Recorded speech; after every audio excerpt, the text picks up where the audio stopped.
சிகாமணியே, வீரமொழி கேட்டு உள்ளம் பூரித்தவன் வணக்கம். யார்? பார்த்தாலே தெரிய வேண்டுமே. நாங்கள் ஆரிடம் கற்கவில்லை, பார்த்ததுன்னு தெரிந்து கொள். கேள்விக்கு பதில் சொல். யார் நீ? உங்கள் கனிமொழிகளே போதும். சாமர்த்தியமாய் பேசுகிறாய். இல்லை, உண்மையை பேசுகிறேன் என்றால் பொருத்தமாக இருக்கும். சரி, நீ யார்? வழி தவறிய வாலிபன். வயதான தாத்தா என்று யாரும் சொல்லவில்லை. கன்னி மாடமாகிய இங்கு எதற்காக வந்தாய்? அது என் குற்றமல்ல. நீ இங்கு வந்தது, இங்கிதம் இல்லாமல் பேசுவது எல்லாமே குற்றம். இந்த இடத்திலிருந்து தப்பவே முடியாத குற்றவாளி நீ, தெரியுமா? ஓ, தெரியுமே. என்ன தைரியம்? உன்னிடம் குற்றம் செய்ய யாராவது பயப்படுவார்களா? மாலை குயில் பாடும் பொழுது மருண்டோடவா மனம் வரும்? அட, என்னையாது பேச்சுக்கு பேச்சு மேலேயே போறிய? மரியாதையா பேசு. இவங்க எங்க இளவரசி. மீன் துள்ளும் போதே தெரிகிறது எந்த இனத்தைச் சேர்ந்தது என்று. உன் விளம்பரம் தேவையில்லை. மரியாதை வெளியே போறே இல்லையா? நில்லுங்கள்.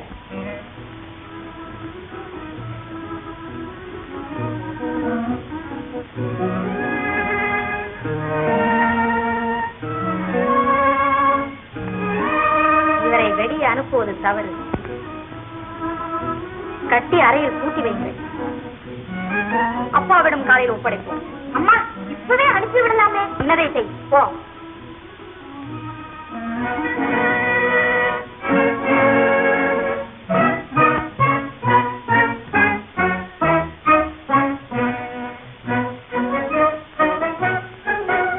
மகாராஜா, காவலாளியின் வார்த்தைகளை நம்ப மாட்டீர்கள். கண்ணார பாருங்கள். கன்னிமாடத்தில் கள்ளக்காவல். சேனாதிபதி, இவனை கொண்டு போய் சூடாச்சு. இல்ல, அப்படியே. மாறி, என்ன இது விபரீதம்? விபரீதம் அல்ல, அடைப்பட்ட எண்ணங்களின் விடுதலை பேரிகை. மகாராஜா, இளவரசி இதிடம் பேசுவதற்கு இந்த நாடோடி பயன்தான் காரணம். முதலில் இவனை கொல்ல வேண்டும். நெருங்கினால் எலும்பு நொறுங்கிவிடும். பார்த்தீர்களா மகாராஜா? தைரியம். ஆடவர் கண்களில் என் மகள் படக்கூடாதென்ற என் ஏற்பாடுகளை அசைத்து விட்டதுமல்லாமல் ஆணவமாகவா பேசுகிறாய்? மடக்கிருமனை ஆண்டு உருத்தறியாமல் மறைந்து போ. உனக்கு மரண தண்டனை. வீரகேசரி, இழுத்துச்சல் சிவனை.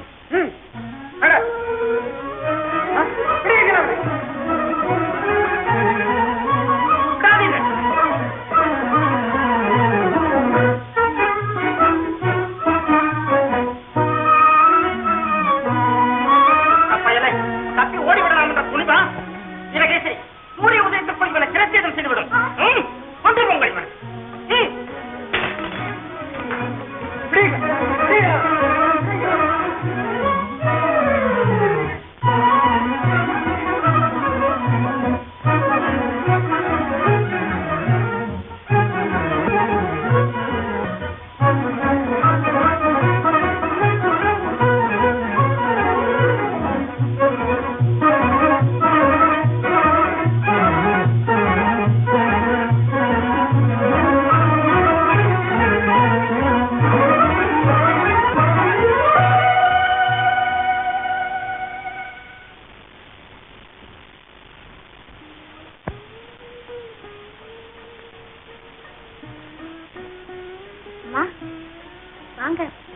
நடுராட்சியில் அதிகம் யோசிக்க கூடாது. முன்பின் கண்டறியாத ஒரு கணக்கு.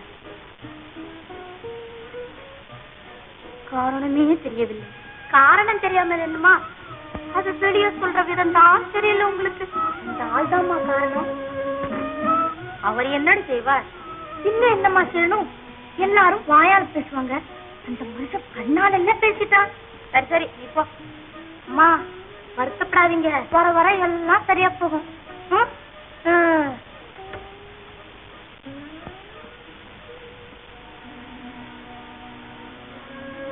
ராஜகுமாரி,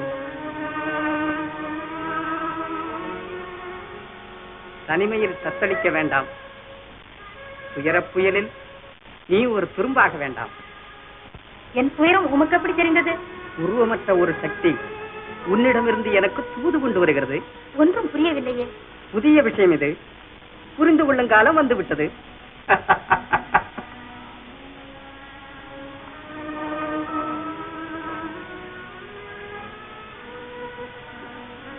நான் கேட்ட கேட்டது யாருடைய குரல்? எவர் குரலும் இல்லை. 2 உயிர்களின் இன்பத் துடிப்பு. நீங்கள் தப்பி ஓடிவிட்டீர்கள் என்றல்லவா எண்ணினேன். இனி தப்புவது எது? நானும் ஆயுள் கைதி என்பதை அப்போதே தீர்மானித்து விட்டேன். வாருங்கள், மாளிகைக்கு போவோம்.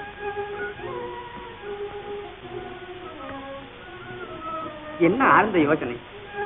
உங்களை வெறுத்து விரட்ட வேண்டிய நான் விரும்பி உபசரிக்கும் அளவிற்கு விபரீதமாக மாறிவிட்டோமே, ஏனென்று யோசிக்கிறாய்? அன்னை, மானிட யோசனைக்கு அப்பாற்பட்ட உண்மை அது. அதுதான் இதயத்தின் கீதம், இன்பத்தின் உதயம், அன்பின் ஆரம்பம். பனியும் பாகும் கலந்த பழரசம் பருகுங்கள். உயிரும் உணர்வும் கலந்த தங்க தாமரை உனது பருவ கைகள். முதல் நீ சாப்பிடு.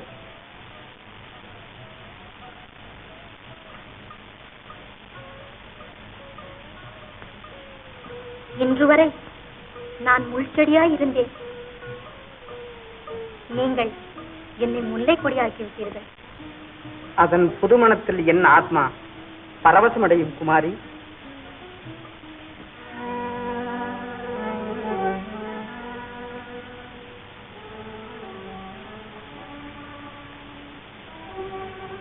கட்டாயம் போகத்தான் வேண்டுமா? ஆம் குமாரி, அதுவும் இப்போதே நான் புறப்பட வேண்டும்.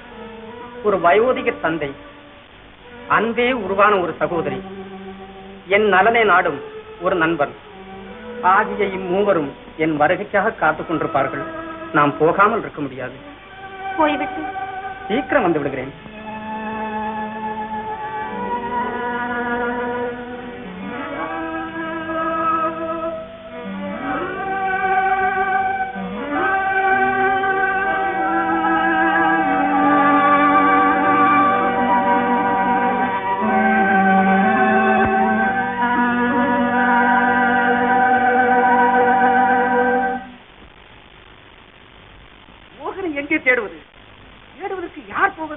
மகாராஜா, இளவரசரை தேட என்னை தவிர வேறு யார் போவது?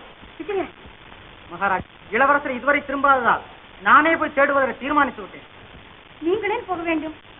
அரண்ட தீர்மானத்துடன் தான் புறப்பட்டு இருக்கிறேன். ஆண்டவன் அப்படியே ஆசீர்வதிக்கட்டும். விஜயா, அத்தனை பேர்களையும் விட எனக்குத்தான் பொறுப்பு அதிகம், கடமையும் இருக்கிறது. அமைச்சரே, பார்த்தீரா, ராஜபக்தியின் சிகரம். விஜயா, புறப்படு. என் மகன் எங்கிருந்தாலும். அப்பா. அண்ணா. மோகினி. அண்ணா, ஆபத்தொன்றும் இல்லையே. ஆபத்திலிருந்து ஆண்டவன் தான் காப்பாற்றினார். அப்படியா மோகன்? ஆமாப்பா. அமைச்சரே, ஆண்டவன் சன்னிதானங்களில் எல்லாம் நாளை ஆடம்பரமாக பூஜை நடக்கட்டும். நடக்கட்டும். மோகன் சுகமாக திரும்பி வந்தானே, அதுவே போதும் நமக்கு. மோகன், பறக்கும் குதிரை. பறக்கும் குதிரையாது, நமது குடும்பத்தை பூண்டோடு அறுக்க காளிநாதன் செய்த பயங்கர ஏற்பாடப்பாது. அவன் பெரிய ராஜத்ரோகி. ராஜத்ரோகி? ராஜத்ரோகி? அமைச்சரே, கேட்டீரா மோகன் சொல்வதை? எங்கே அந்த காளிநாதன்? பயப்படாதீர்கள், பாதுகாப்பில் இருக்கிறான். நல்ல வேளை. என்ன நடந்தது? குதிரை ஆகாயத்தில் பறந்து கொண்டே இருந்தது. திடீர்னு ஒரு வெடிகுண்டி சத்தம். அடுத்த வினாடி 1000 தூளாக சிதறியது குதிரை. நல்ல வேளை அமைச்சரே, நானே பறந்து பறிச்சதற்கு எண்ணினேன். நல்ல வேளை. நீங்கள் எப்படி என்ன தப்பினீர்கள்? கடவுள் செயல் மோகினி. கொஞ்சம் அஜாக்கிரதையா இருந்திருந்தால் குதிரையின் கதிதான் எனக்கும். எங்க ஜம்பு கிட்ட நான் அப்பவே சொன்னேன், குருநாதா குருநாதன் அவன் பின்னாலே சுத்தாத, அவன் பெரிய பித்தலாட்டக்காரன் அப்பவே சொன்னேன். பித்தலாட்டம்? என் ராஜ்யத்தில் அதற்கெல்லாம் இனி இடம் இருக்கக்கூடாது. அந்த அயோக்கிய பதற்கு அசாத்தியமான தண்டனை தர வேண்டும். தர வேண்டும். ஆமாப்பா, உடனே செய்யுங்கள் அந்த வேலையை. உடனே மோகன், உடனே.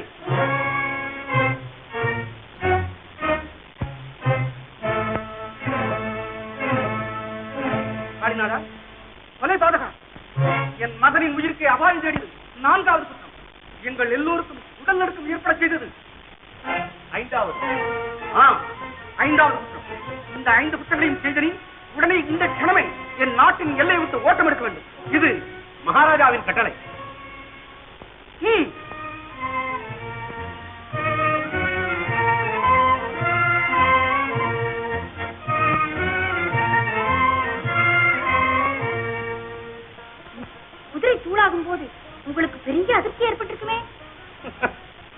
குதிரையாவது தூளாவதாவது அது யாருக்கும் தெரியாத ஓரிடத்தில் பத்திரமாக இருக்கிறது. உண்மையில் காளிநாதன் குதிரை ஓர் அதிசய சிருஷ்டி. அண்ணா, அதை கொண்டு வந்து விட்டீர்களா திரும்பவும்? பயப்படாத மோகினி, அப்பா கண்களில் அது படப்போவதும் இல்லை, காளிநாதனுக்கும் உன்னை அவர் விடப் போவதும் இல்லை. யாருக்கும் தெரியாமல் அதை நம் மலைக்கோயிலில் மறைத்து வைத்திருக்கிறேன். அண்ணா, அதை ஏன் நொறுக்கிவிடக் கூடாது? அதன் உதவியால் ஒரு புது புலோக சொர்க்கத்தை கண்டேன். பெரிய அபாயம் ஒன்றிலிருந்து தப்பினேன். எப்படி அதை நொறுக்க முடியும்? எங்கே விஜயகுமார்? எங்கே அம்மாவன்? இங்கில்லை அண்ணா. அவர் குறித்த சமயத்தில் நீங்கள் வராததினால் குழம்பி போயிருந்தது எல்லோர் மனதும். எந்த விதத்திலும் உங்களை கண்டுபிடித்து வருவது என்று புறப்பட்டு விட்டார்.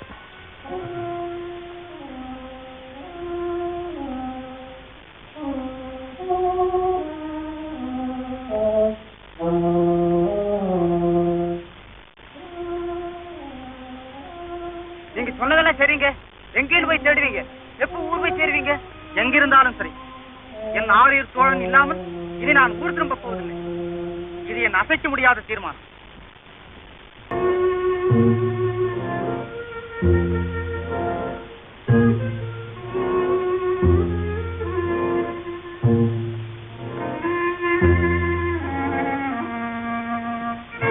குமாரி, தாங்களா எப்போது வந்தீர்கள்? எப்படியா வந்தீர்கள்? அன்பனும் தேரிலே ஆனந்த வானிலே ஆர்வச்சுர கடித்து வந்தேன். தங்களை இங்கு கொண்டு வந்தது ஆசிரியர் கண்ணே, அற்ப பொழுது கூட உன் எண்ணம் அகற்றி என்னால் இருக்கு. இனி நீ இல்லாமல் நான் இல்லை. புறப்படு. தங்களுடன் எங்கு வரும் அடையாளத்துக்கு உங்கள் நிழலை இனி எனக்கு அப்படியானால் வா போகலாம். கன்னிமாட காவல் பலமா இருக்கிறது. கவலைப்படாது. கையில் வாழும் ககனத்தில் போக பறக்கும் குதிரையும் உண்டு. தயங்காமல் புறப்படும். இப்போது புறப்பட வேண்டுமா? ஆம், கதிரவன் நம்மை காட்டிக் கொடுக்கணும். இங்கிருந்து புறப்பட வேண்டும்.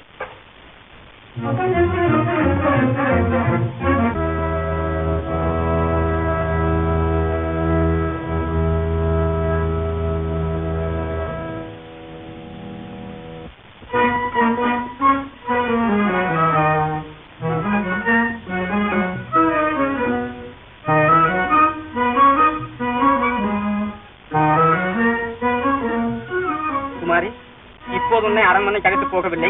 நீ இங்கே இரு. என்ன, நான் இங்கேயே இருப்பதா? இல்லை குமாரி, உன்னை தகுந்த ராஜவரவேற்புடன் அரண்மனைக்கு அழைத்து போக வேண்டும். நீயோ ஒரு நாட்டு இளவரசி. என் நாட்டிற்கு வரும்போது தகுந்த வரவேற்பு கொடுக்க வேண்டியது என் கடமை அல்லவா? நான் மீண்டும் திரும்பி வரும் வரையில் இவ்விடத்திலே இரு. சீக்கிரம் வருவீர்களா? அதி சீக்கிரம் வந்து விடுகிறேன்.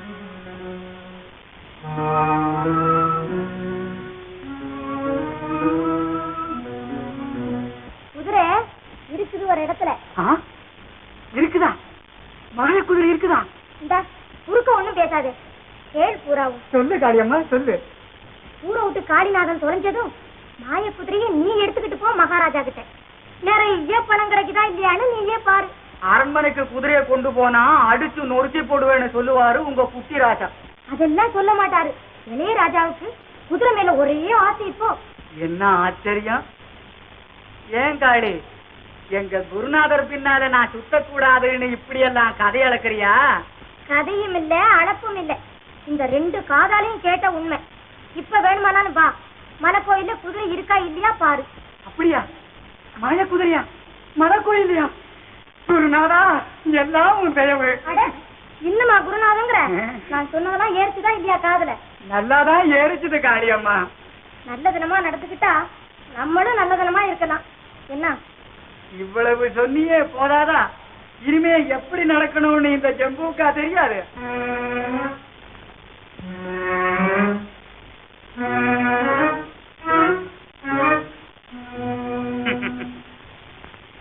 இனிமே எப்படி நடந்துக்கணும்னு இந்த ஜம்புவுக்கா தெரியாது?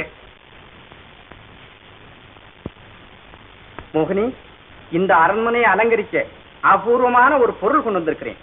எனக்கும் அதில் சொந்தம் உண்டா அண்ணா? நிச்சயமாக உண்டு. பார்த்து விட்டால் பரவசப்படுவாய். உயிருக்குயிராக வைத்து காப்பாற்றுவாய்.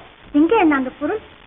கொடுங்கள். இப்படி கொண்டு வந்தால் அல்லவா கொடுப்பதற்கு.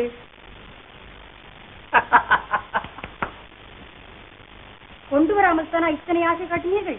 ஆசையா காட்டினேன்? நோட்டம் பார்த்தேன் மோகினி. பிடித்தால் பிறகு கொண்டுலாமே என்றேன். ஏன்னா நான் இப்படி பேசுகிறீர்கள்? உங்களுக்கு பிடித்தது எனக்கு பிடிக்காமல் போகுமா? மோகினி, உனக்கு எனக்கு ஒரு அண்ணி வந்திருக்கிறாள். ஆஹா, எத்தனை சந்தோஷமான செய்தி. இதை சொல்லவா இத்தனை நேரம்? எங்கே அண்ணா அவர்கள்?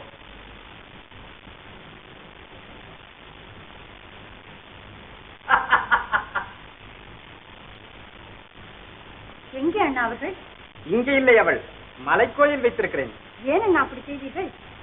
அன்னைக்கு தகுதியான வரவேற்பு நான் தரமாட்டேன் என்று எண்ணி விட்டீர்களா? நடந்ததை கேள் மோகினி. அவள் தந்தையும் ஒரு விசித்திர மனிதன். யாருக்குமே தன் மகளை மாலையிடுவதில்லை என்ற ஒரு மடப்பிடிவாதம். தந்தைகளின் போக்கு எங்கு பார்த்தாலும் இப்படியா இருக்க வேண்டும். பிறகு குமாரி. அதுதான் அண்ணியின் பெயரா? அழகா இருக்கிறது அண்ணா. தந்தையின் பிடிவாத சிறையிலிருந்து என்னை நம்பி வந்து விட்டாள் குமாரி. ஓர் அரசிளங்குமரியை அனாதையை போலவா அரண்மனைக்கு அழைத்து வருவது தகுந்த மரியாதையோடு அங்கீகரிக்க வேண்டும் அல்லவா? நிச்சயமாக அப்படித்தான் செய்ய வேண்டும். இந்த நகரம் கண்டும் கேட்டுமிராத மாபெரும் வரவேற்பு தர வேண்டும். அப்பாவிடம் நான் ஏற்பாடு செய்கிறேன். நம்ம குதிரை பத்திரமா இருக்குதுங்க. நம்ம குதிரையா பத்திரமா இருக்கா? இங்க மனக்குயிலே ஊருக்கு வெளியே மோகனத்தை பத்திரமா மறைச்சு வச்சிருக்கானா? யார் சொன்னா? என் காரியமா சொல்லிட்டீங்க. அப்படியா?